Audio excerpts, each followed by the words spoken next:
Scenic Hotel Group, a place to stay no matter your staycation. From the Legacy Collection, Scenic Hotels, Suites and Resorts, and Heartland Hotels. Find your place to stay at scenichotelgroup.co.nz. The Football Ferns, our senior women's football side, are in what can best be described as a goal-scoring rut.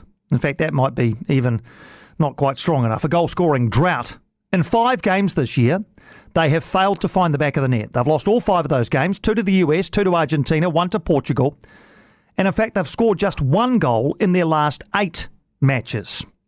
Wendy Sharpe was one of our all-time great goal scorers. She scored 34 in 47 full internationals for New Zealand, and in 53 matches overall for her country, she scored 38 times. So she knew where the back of the net was.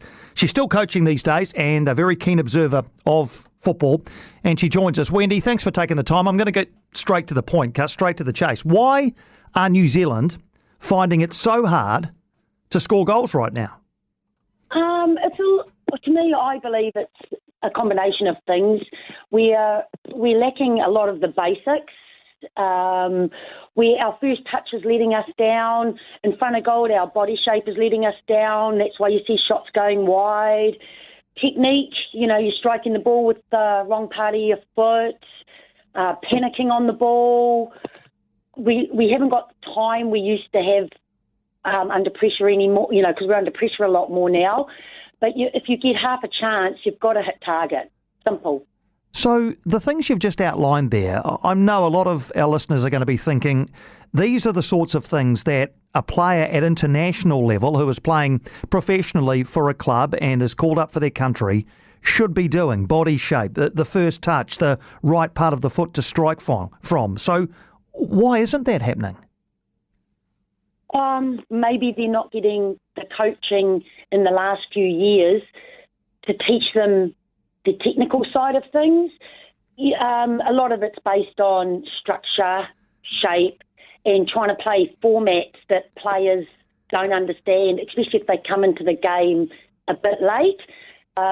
Since they played the 2-4-4-2s, which is my favourite format, we've seen an improvement. When you're trying to play 5 in the midfield and players are caught out of position because they turn over the ball, you're backtracking as well. So you're on the back foot. A lot of it could come down to just some players are getting a bit tired. So once you get tired, fatigue sets in, your technique goes as well. So are these easy fixes, Wendy, or not difficult fixes? Could with some good coaching from Jitka Klimkova and the coaching staff with the Ferns, and presumably with the coaches back at the clubs of these players, are these things which are relatively simple to fix? I think you need to get a lot of these in from a younger age. So if you're starting to play out, if you can get your technique right and your body shape and some vision and deliver the ball early. One of my favourite sayings to when I'm coaching kids in that round now, I say do it when you can, not when you have to. A lot of players like to be on the ball for a long time to show off their skills and their technical ability and how skillful they are.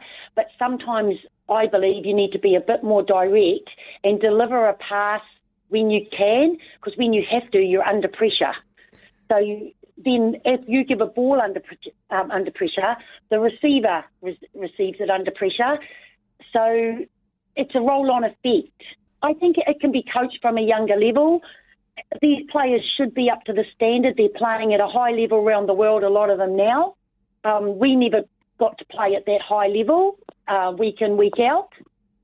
But we did the basics well, and we ran hard, we fought hard, and we pressed. Well, we didn't call it press in our day. We called it putting pressure on play. They're happy to let them play out along in the back. You see the teams that do put a bit of pressure on, they catch the defence out, and you might be able to nick one. So what I'm hearing as well, Wendy, is you talk about how this should be taught and developed at a younger age. Is it possible then that some of these players have come through a junior coaching system that hasn't taught them the right things from an early age?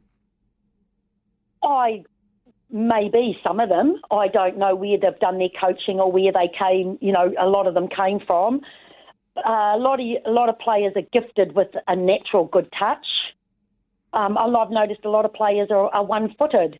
At international level, you really need to be able to use both feet. You're always going to have a dominant foot, but you don't want to be taking it onto the right foot if you're on you need to shoot from your left side and vice versa.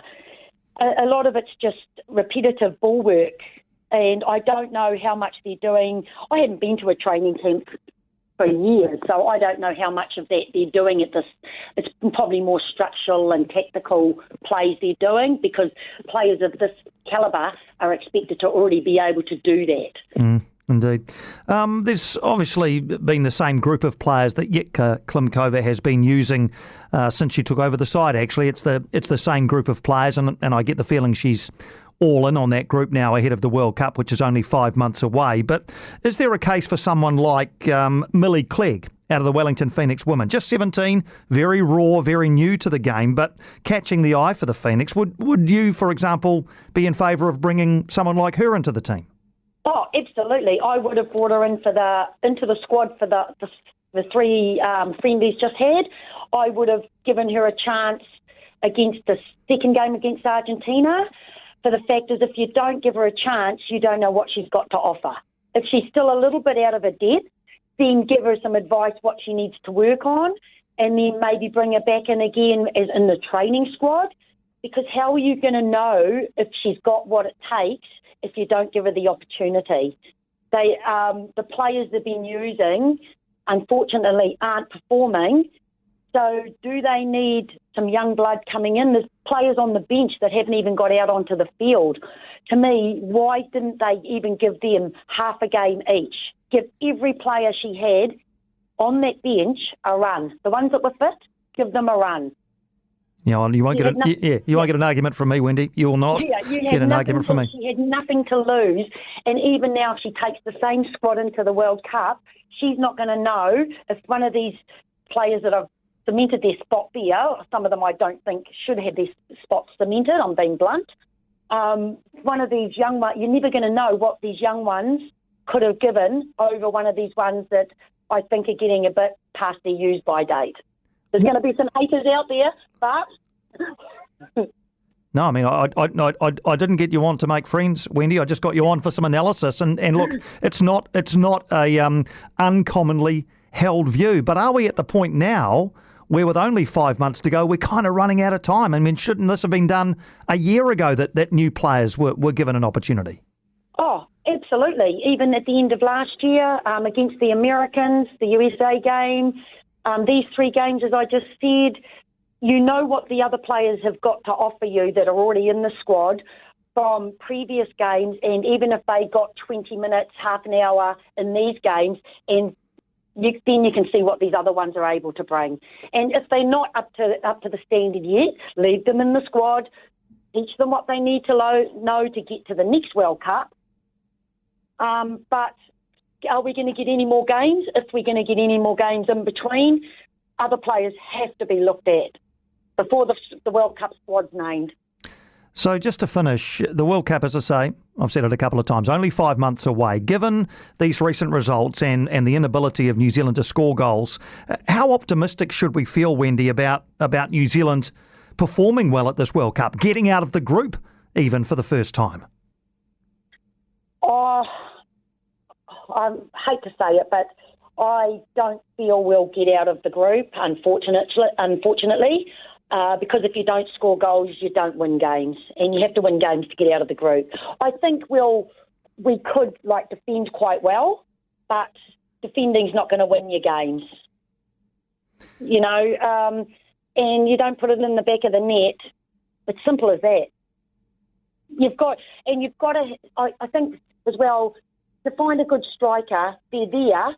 But they've got to have this natural flair and ability and be able to do things quickly, reactive. Give them half a chance.